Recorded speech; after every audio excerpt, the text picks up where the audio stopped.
ఆమె 72 గంటల దీక్ష నిన్న చేసింది, నిన్న విరమించింది, అయిపోయింది. ఇది విరమణ కాదు విరామమే అని చెప్పింది. 42% బీసీలకు రిజర్వేషన్లు అమలు చేయాలని. ఈమె బీసీ కాదు. బీసీల పట్ల మరి ఆమె పార్టీ పెట్టినప్పటి నుంచి బీఆర్ఎస్లో ఉన్నప్పటి నుంచి జాగృతి పెట్టినప్పటి నుంచి బీసీల కోసం ఏమైనా కొట్లాడుతుందంటే కొట్లాడలేదు. మరి సడన్గా ఇప్పుడు ఎందుకు కొట్లాడుతుంది అంటే ఆ క్రెడిట్ అంతా కాంగ్రెస్ వైపు పోయే అవకాశం ఉంది కాబట్టి బీసీలకు 40% రిజర్వేషన్ ఇవ్వాలని మొన్న ఒకరోజు ఆందోళన చేసింది, మళ్ళీ నిన్నొక ఆందోళన చేసింది, 2 ఆందోళనలు చేసింది బీసీల కోసం. మరి 42% రిజర్వేషన్లు అమలైందని చెప్పేసి బంజారా హిల్స్లో తన నివాసంలో అనుచరులతోటి రంగులు రుద్దుకొని డ్యాన్సులు చేసినటువంటి కవిత మళ్ళా ధర్నాకి ఎందుకు కూర్చుంది చెప్పాల్సిన అవసరం ఉంది.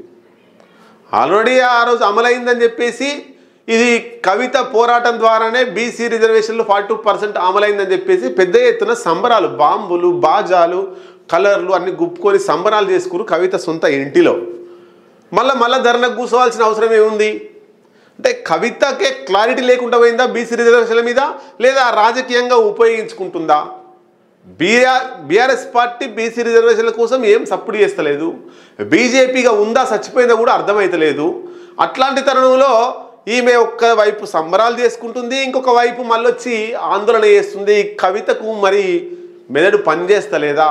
కవితకు ఆ క్లారిటీ లేకుండా పోయిందా? సంబరాలు ఎవరు చేసుకోమన్నారో అర్థం కాలేదు. రైట్, సంబరాలు చేసుకుందాం, ఆ కాంగ్రెస్ పార్టీ ఇచ్చింది నేనే పోరాటం చేసినా అనుకుందాం. మళ్ళీ ఇక్కడ ధర్నా చేయాల్సిన అవసరం ఏముంది? ఒకవేళ ఇక్కడ ధర్నా చేసినావు కాబట్టి మళ్ళీ అక్కడ సంబరాలు చేసుకోవాల్సిన అవసరం లేదు కదా. 2 నాలుకల పద్ధతి అవలంబిస్తుంది కల్వకుంట్ల కవిత. ఒక పాయింట్ ఆఫ్ వ్యూలో లేకుండా, ఒక పోరాట పటిమ లేకుండా, ఒక దీర్ఘకాలిక లక్ష్యం లేకుండా, తాత్కాలిక లక్ష్యాలతోటి ఏం చేయాలనో అర్థం కాక ఆమె అప్పుడు ఉద్యమం చేసి బీసీల మీద ప్రేమ ఉన్నట్టు నటిస్తుంది. మరి ఈ బీసీ సమాజం అంతా కూడా గమనిస్తున్నారు 42% రిజర్వేషన్ సంబంధించి. వాస్తవంగా మరి కల్వకుంట్ల కవిత సిద్ధశుద్ధితోటే నిజాయితీతోటే 40% రిజర్వేషన్ కోసం కొట్లాడుతుంది అనుకుందాం. మరి ఎక్కడ కొట్లాడాలి? తెలంగాణ రాష్ట్రంలో రేవంత్ రెడ్డి అసెంబ్లీలో తీర్మానం చేసి గవర్నర్కి ఇచ్చిండు, పార్లమెంటుకు పంపించిండు, గవర్నర్ ఏమో రాష్ట్రపతికి సలహా కోసం పంపించిండు. మరి ఎక్కడ అయిపోయింది? తెలంగాణ రాష్ట్రంలో ఆగిపోయిందా లేదా ఢిల్లీకి పోయి ఆగిపోయిందా అంటే ఢిల్లీకి పోయి ఆగిపోయిందన్న సంగతి మనకు తెలుసు. మరి కల్వకుంట్ల కవిత ఎక్కడ పోయిందో ఎక్కడ ఆగిపోయిందో అక్కడ కొట్లాడాలా, తెలంగాణ రాష్ట్రంలో కొట్లాడన్నా. కల్వకుంట్ల కవితకు దమ్ము ధైర్యం ఉంటే ఢిల్లీకి పోయి ఇదే 72 గంటల దీక్ష ఢిల్లీకి పోయి ఢిల్లీలో ధర్నా చేయాల్సిన అవసరం ఉంది. ఆందోళన నిరసన ఢిల్లీలో చెప్తే అప్పుడు నరేంద్ర మోడీకి శకబుట్టి ఈమె పోరాటానికి దిగొచ్చి 42% రిజర్వేషన్ అమలు చేస్తారో చూడాలి. అంతేగాని నాటకాలు ఆడి హైదరాబాద్లో అక్కడ చోట ఇక్కడ చోట మీటింగ్ పెట్టి ఇంకేమంటుందామే వచ్చి స్టేజ్ మీదకి వచ్చి జై తెలంగాణ, జై తెలంగాణ, జై బీసీ అని నినాదాలు ఇచ్చింది. రైట్, ఇంకా తెలంగాణ సమాజాన్ని ఆకట్టుకునే ప్రయత్నం చేస్తుంది. జై తెలంగాణ, తెలంగాణ వచ్చింది అయిపోయింది, మీ నాన్న పరిపాలన వల్ల వెనుకపోయింది తెలంగాణ. రైట్, ఇంకా తెలంగాణ అంశాన్ని తెలంగాణ సెంటిమెంట్ని వాడుకునే ప్రయత్నం చేస్తున్న తర్వాత జేబీసీ అన్నది. మరి మీరెవరమ్మా? మీరు బీసీనా? బీసీల మీద ప్రేమ ఇప్పుడు ఎందుకు వచ్చింది? 10 సంవత్సరాలు మీ నాన్న పోరాడినప్పుడు బీసీల మీద ప్రేమ లేదు కదా, మరి ఇప్పుడు సడన్గా ప్రేమ ఎందుకు వచ్చింది? మీ రాజకీయ లబ్ధి కోసమే వచ్చిందా? అంటే బీఆర్ఎస్లో చీలికలు వచ్చేసినాయి ఆల్రెడీ.